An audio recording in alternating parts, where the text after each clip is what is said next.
get the attention. And then, Anita Hill had a little shootout with Clarence Thomas for about 6 months on that subject. You know, Bill Clinton was a piper compared to this, see? If you remember the language of that one. And what happened since? You all know what's happened. Training all over, sensitivity training, new rules in workplaces, not just government, everywhere. Okay, number of cases filed goes way up. We may literally be getting a handle on this really heinous social thing. I mean, boys are going to chase girls. God, girls, get ready. You know that. You're brought up knowing that. But when it goes over the line, we don't want that. And we may be getting a handle on this. Why? Because of this macro triggering event. Without that, I suggest we'd still be back where we were before that. Fourth kind, those are the worst. Those are the ones that the other guys are planning to use against you. And that's what we know. That's a triggering event. Now, triggering events are interesting because sometimes they take people with a high latent readiness and they move them toward the behavior. Other times, you run the triggering event just to see if there is high latent readiness. And there are other kinds of triggering events you need to think about, too. Take voting. Voting day is a triggering event, and if you miss it, you cannot act out the behavior. You can't vote the day after voting day. It's too late. You can't vote the day before either. So this is the key. Now, what usually happens here is that we don't go direct to the behavior. We go over here to some intermediate behaviors. Give you an example. You have a high latent readiness to have a new car. You're very aware of all these wonderful cars you could have. But you also have a budget that is not going to allow you to have a new car for a couple years. So your decision is, I am buying a new car in 2 years. That's it. I'm going to nurse this one along no matter what. Okay? Sound familiar? We've all been there. And then one night you're first in line at the parking lot. Everybody's behind you, and your car stalls. And it won't start. The people are honking, they're sticking their head out the window saying, get a horse, jump that clunker, you know, whatever. I suggest to you that is an automotive triggering event. So we're starting to wonder if maybe you couldn't really afford it after all. And when it won't start at all 2 mornings later and you miss the key meeting, that's it. But what do? Pull it over the side of the road, hitchhike to the nearest dealer, walk in and say, I want one? I mean, come on, get real. Of course not. What you do is you buy Road and Track and Consumers Report. You ask all the opinion leaders you trust who are car nuts, and they tell you what's good to buy. You go kick a few tires in the showroom. In other words, you go through a bunch of intermediate behaviors. And then you make a decision. Now, here's the beauty of this. If we can pull people through trigger events into intermediate behaviors, we can build relationships with them while they're in that position. And then we can really move them toward the positive behaviors. And healthcare is a good example of this. Every hospital in the country worth its salt is part hospital and part university. What goes on every night at hospitals? Support groups, information sessions, lectures. Why? Because those are triggering events. You know, psychiatric tips for mothers of teenagers. You see? So mom who just can't handle it anymore, she goes. She has a high latent readiness to do something about the situation she's having with her teenager. So we get her to our hospital. Boy, we have all the people who surround her with loving care. We give her good information. We help her set up a program if her child needs it. You see what I mean? Now, when there's some chance to act out a healthcare behavior, where is she likely to act that out? We've got a relationship with her. The trigger event brought her to us to an intermediate behavior. Okay, now, here's why opinion leader programs are so critical. They are triggering events. Just you asking an opinion leader to talk with you. Can I come and talk with you? Will you take part in some of the programs we're going to talk about after the break? See, it's no longer just on their mind. They are now deciding, yes, I will do some behavior, or no, I won't. It's as simple as that. And if that trigger event leads them to the behavior, you've got someone who you can work with whom you can build a relationship, earn their trust, and get their behavior, and they can do to other things. So, everything we know about behavior says, this is what we got to do. Now, contrast that with sending people information. When you do that, a few of them come out of the woodwork. Usually they're ones who already have made this decision, they're going to do this, and that's great. Let's collect all of them we can. It's just that in today's world there's never enough, and they may not be the right people. So if we want to get to the right people, going with opinion leader programs is also a triggering event, and that's rather critical. Well, having said all that, it's almost time for a break. But I want to just say one more thing because we've got like 4 or 5 minutes. Let's go back to our great friends in the media, okay? Now, supposing you're out there and you really talk to the opinion leaders around town, and the media wants to write a story and they want to really get at you. Who do they talk to get their quotations? Opinion leaders, right? Supposing you were there first. Supposing they were already in your team. Let me give you an example. At Los Alamos, we have identified the 6,000 opinion leaders in the world who shape science policy in the world. We have their fax numbers. We don't use email. Because they get zillions of emails and they can get lost or deleted in there. If I really want to reach somebody, you should know I send them a Federal Express. You know why? In most organizations, some secretary or assistant runs it in and says, you got a FedEx. Is that what they do with your emails? Not exactly. Not exactly. Same with a fax. So we have their fax numbers. Okay, so let's assume that there's some discussion. Maybe one of the science groups is having a discussion of a subject, and it could be something we ought to be influencing. Maybe Congress is deciding whether to build a super-colliding superconductor or some other thing that we think is important to the future of scientific research.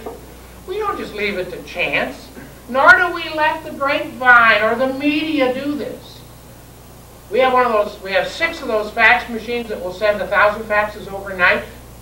And so, when we go home, about 5 o'clock, we have a message in there, programmed to these 6,000 people. We just turn the 6 machines on. The next morning, they all get this. Even if it's in the morning paper, you see. They've got the horse's mouth facts right here in the newspaper account here.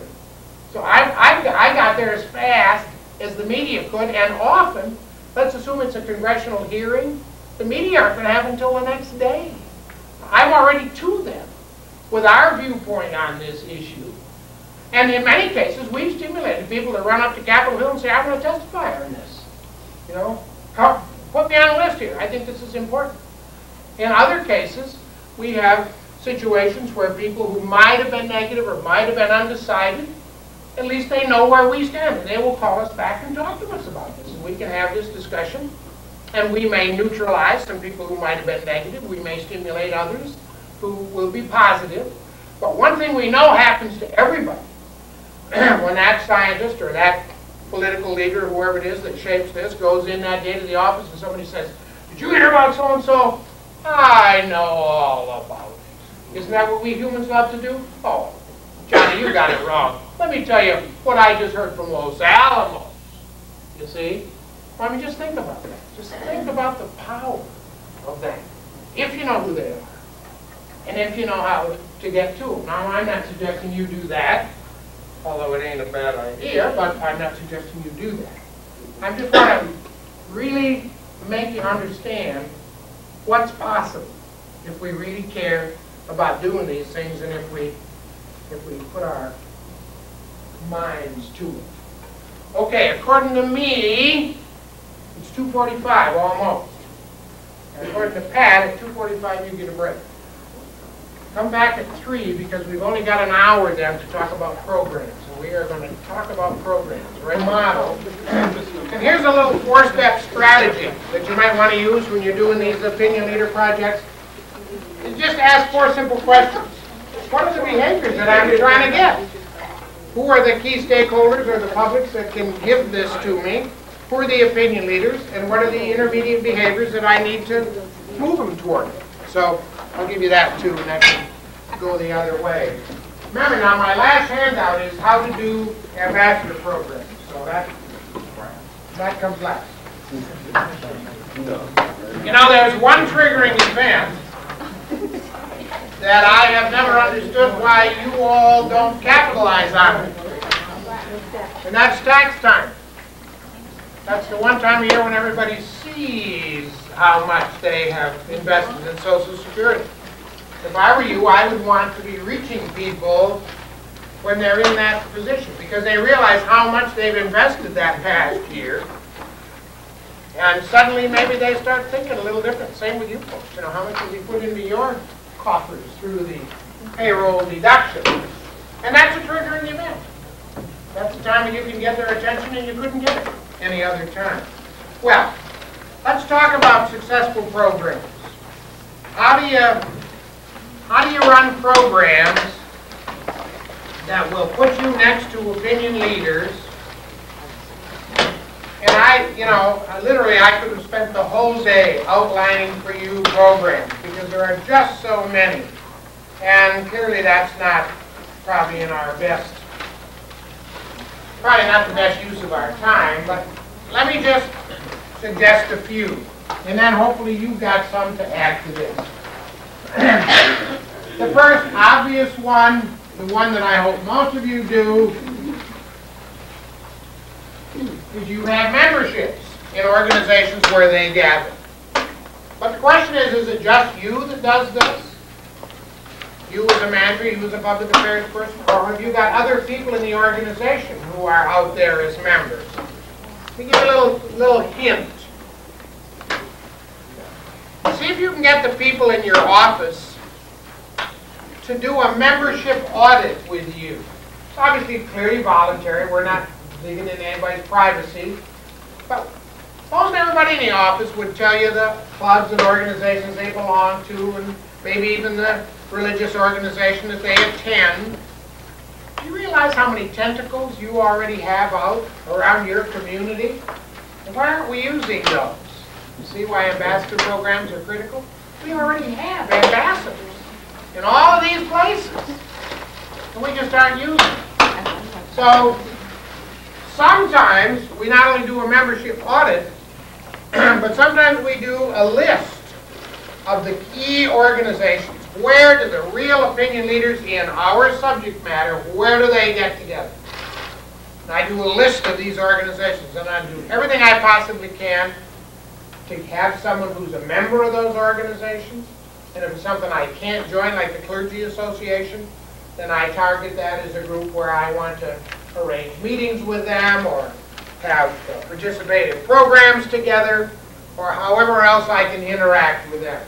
But you know, the goal of all of these now is to be rubbing elbows with the opinion leaders, so that they see you as real people. So they start to realize this whole business that, you know, hey, these government people are pretty sharp. They know what they're doing, and they're very caring about their program. They've got a great program. But see, it's very symbolic to be rubbing elbows with them. If you belong to, I don't care, pick your club, and that club is doing a project, and you know, you're just doing it as a member of the club. But they know you work at Social Security. Do you see the difference in how they then see you and see Social Security? Remember, in America, where you work is tattooed on your forehead. What's the first thing you ask when you meet somebody new? Where do you work? What do you do? I mean, you know, the English think we're idiots. The English think work is just a way you pay your bills and then you have your life. Here it's the other way around. The English have a wonderful saying to criticize us. They say home is where Americans go to recuperate from work in order to go back the next day. Whereas in England, home, that's where you live, that's your life. Well, if that's true, if it's tattooed on your forehead, why not make the most of that? Now, when you have ambassadors, obviously that means you need to train them. You don't need to know all the answers. Remember, it's very, very persuasive to tell someone, you know, I don't know, but I'll find out and let you know. That jumps your credibility. If you want to play games, be a manipulator. When someone asks you sometime, tell them you don't know, even if you do. But you'll get back to them, because it gives you an excuse to get back to them. And it